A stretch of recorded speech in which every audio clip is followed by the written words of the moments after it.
All right, you guys, good morning. Grand Rising, Grand Rising.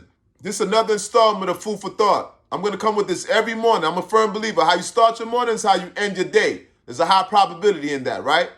Today, I'm calling Mr. Henry Ford. Enjoying some tea, though. If you're asking, that's lemongrass tea, all right?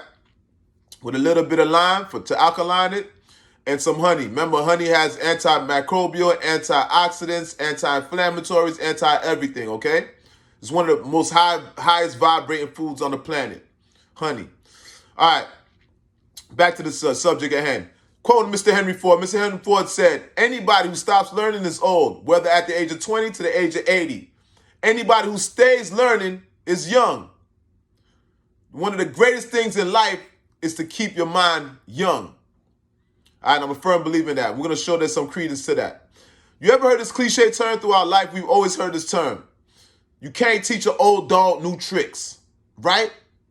So we see that with our grandparents, for example, not to call them old dogs, because those are the people that raised us, right? So no disrespect at all. I'm just giving credence to the metaphor. You can't teach an old dog new tricks.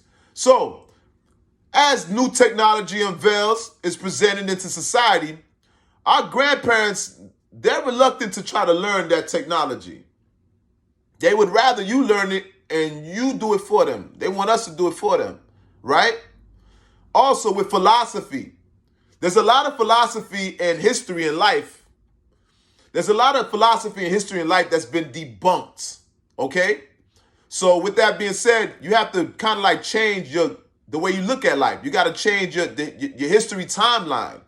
Well, some people don't want to do that, right? Even the Bible, certain things in the Bible, there's things that changed in the Bible, right? That we were taught, but as history unveils, archaeology, people do excavations, new discoveries, it kind of changes what you thought. There's a thing called pre-colonial history.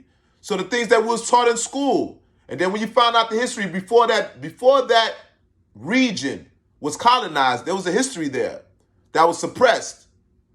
But a lot of times older people, they'd rather not learn these nuances, learn these new methods, new technology, new philosophy, new history, right? Because you got to kind of like relearn life. When you're stuck with philosophy and religion and certain things like that, when people change your perspective, it could throw you out of whack. Because you have to really rethink how you look at life. So imagine at that age trying to do that, right? So that just gives credence to anybody who stops learning is old, right? You can't teach an old dog new tricks. Once again, we're not calling old people dogs, all right? No. Now, there's two scientific terms. One scientific term is called neuroplasticity, all right? So your mind is always forming new neural passages. Your mind is constantly rewiring itself, adapting to new challenges, right? Whether it be something you're learning or your body's going through. Amputation, you might get your leg amputated, Lord forbid. Your brain, maybe a piece of your brain, there's things that could be affected in your brain. Your sight, your mind has to rewire itself to compensate for those losses, all right?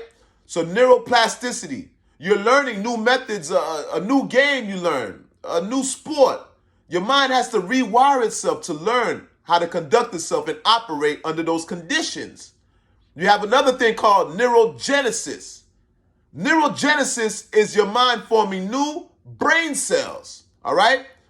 Now, these two scientific terms, this takes place throughout the rest of your life. Until the day you pass, your mind is always going to form new neural passages. Your mind is always going to go through neurogenesis, meaning forming new brain cells, memory cells, etc., etc. All right? One thing I want to tell you guys, do not become complacent. Let me take another sip, man. I don't think you guys understand. Do not become complacent. You only begin to grow when you start doing things that you're not comfortable with. Get out of your comfort zone. All right? Stop being comfortable with doing things that you're only comfortable with. Stop doing things that you're only comfortable with because you're not going to grow in that process. The growth comes when you do things outside of what you're comfortable with. The things that you're scared of, that you're intimidated by. Only thing is fear itself. All right? And we spoke about how hope is as hollow as fear. That's another installment of Food for Thought. You guys check that out. This is going to be our second or third video. I don't know how I'm dropping this. This might be the third installment, or it might be the second. Who knows? But nonetheless, you guys come out of your comfort zone if you want to grow. If you truly want to grow as a person, if you want to see yourself progress, all right? Come out of your comfort zone. Stop doing things that you're only comfortable with. All right? So once again, from the wise words of Henry Ford, all right? Anyone who stops learning is old, whether at the age of 20 to 80. Anyone who keeps learning stays young. One of the greatest things in life is to keep your mind young. That part. You guys, nobody's promised tomorrow, okay? Nobody's promised tomorrow, so I can't promise you we're going to meet up tomorrow. But one thing I can tell you is show the universe gratitude, and the universe will reciprocate that. One thing I can tell you is it's through God's will that I'm able to speak to you guys. One thing I can guarantee you is God, he breathed breath into my lungs to speak to you guys today. Okay? One thing I can guarantee you is we're all one conscience. All right? The earth is conscious. Yeah, the earth is conscious. It has a conscience. All right? Human beings, obviously, we have a conscience.